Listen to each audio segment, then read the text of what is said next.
কাজ গুছিয়ে নেওয়া মানেই অর্ধেকটা কাজ এগিয়ে যাওয়া। আজকে দুপুরে যা যা রান্না করবো সমস্ত কেটে কুটে ধুয়ে পরিষ্কার করে গুছিয়ে নিয়েছি।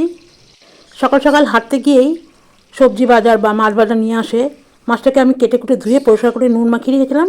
প্রথমে মাছগুলোকে ভেজে নিলাম, তারপর আর এক কড়াইতে কালো জিরে শুকনো লঙ্কা ফোড়ন দিয়ে কুমড়ো শাকটা রান্না করব।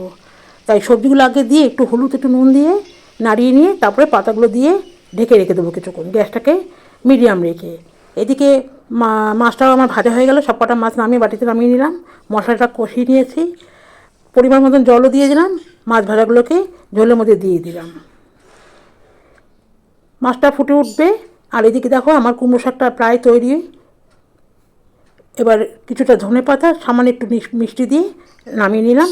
তৈরি হয়ে গেল আজকে দুপুরের মেনু: আম ডাল, কুমড়ো শাক, মাছের ঝোল আর সাথে উচ্ছে ভাজা।